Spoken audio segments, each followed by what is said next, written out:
the piece is called Un moto di gioia, means a sense of joy.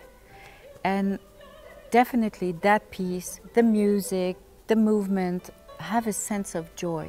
It's not a laughing ha ha ha like this. It's a very subtle way, solar way of moving, a way to live it that is happy.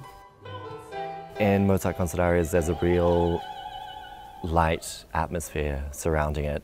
There are real solid themes within, and that's kind of layered throughout the piece. But there's a thread that connects it all, which is kind of a very joyful, light atmosphere, which doesn't seem to, or maybe it produces a bit of a disconnect, but I think overarching, it's the thing which kind of, brings it together. So the process of restaging Mozart concert arias has been one in which the stagers actually dance the piece themselves, so they have an innate understanding of what's going on. And the rehearsal process has involved them teaching us as a group. We have a large amount of stagers also coming in to teach their individual roles. So if there's any solo material or duets, things that are a bit more specific to that person, they've come in and shared their knowledge and experiences with us. And yeah, I think there's a lot of space and a lot of room for individual characters within that.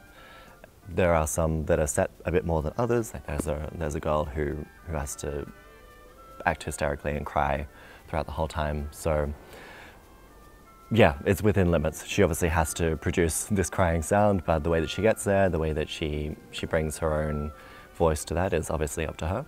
Oh, I'm the whiny girl. I was the crying one. I was the crying one. But each of the 13 dancers have a special line, and we have to input that, which I think is specific to that piece also, that everybody has his special, almost a character line, almost. It's not a character, but it's this personality that remains all through the piece. There's a lot of arias that are talking about the separation or longing to meet the person that we were separate for. And I think the character of Aaron, which is at one point in the middle of the stage and having those arms moving, and it's really, I think he's really perceiving the absence of a person. He's holding on to the memory of that person and basically going through the movements as if he were still involved with that person. And I think that disconnect also creates a wonderful image on stage, and occasionally there is another person who interacts with him, but it never quite works, as that connection doesn't happen smoothly. So there's a dissonance, there's a strange dissonance within the character.